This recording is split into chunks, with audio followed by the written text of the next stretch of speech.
వాయిదా అనంతరం రాజ్యసభ సమావేశాలు తిరిగి ప్రారంభమయ్యాయి. ప్రస్తుతం ఆ లైవ్ చూద్దాం. सेशन के बाहर दिया जब सेशन नहीं शुरू हुआ, इतने बड़े मैग्नीट्यूड का जिससे पूरा हिंदुस्तान हिल गया, तो प्रधानमंत्री जी हमेशा पहला काम करते हैं कि जब भी सत्र होता है तो उसमें स्टेटमेंट देते हैं, पार्लियामेंट को कॉन्फिडेंस में लेते हैं।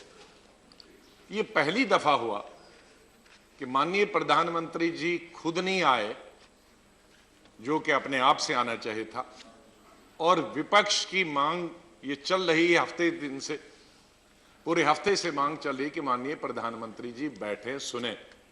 सर, लोकतंत्र का जहां तक मैं बहुत छोटा आदमी हूं, एबीसी जहां तक डेमोक्रेसी का समझता हूं, तो डेमोक्रेसी का मतलब है डायलॉग, न कि मोनोलॉग।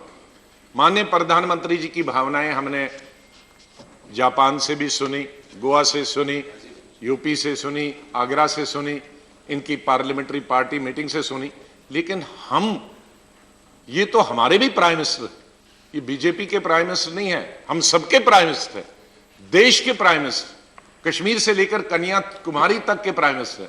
बोलिए। तो हम कब सुनेंगे?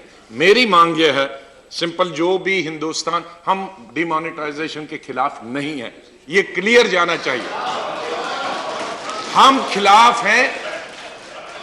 खिलाफ हैं कि लोगों को जो तकलीफें हो रही हैं, ठीक। आपने बिना तैयारी के की, नोट आपके पास है नहीं, नोट अब फिर आप हंगामा अच्छा, सुनेंगे। गुलाम नबी साहब, विल यू फिनिश? सर, हमें जो लोगों को तकलीफ इस फैसले से, जो बगैर तैयारी के, बगैर प्रिपरेशन के, किसान से लेकर मजदूर से लेकर महिलाओं से लेकर पेशेंट से लेकर हर तकलीफ जो होती है लोगों की, उनकी पीड़ा को ये सब रिप्रेजेंटेटिव्स हैं, पॉलिटिकल पार्टीज जो रिप्रेजेंटेटिव हैं लोगों के, उनकी पीड़ा उठाने का, उनका दुख दर्द कहने का हमें हक है कि नहीं?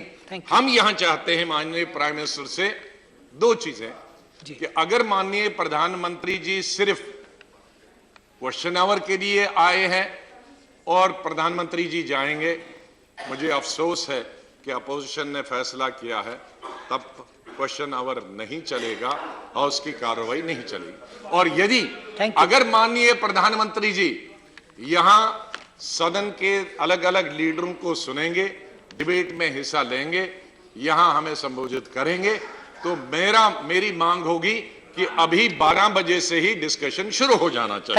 थैंक यू, क्योंकि ये हमारी मांग है।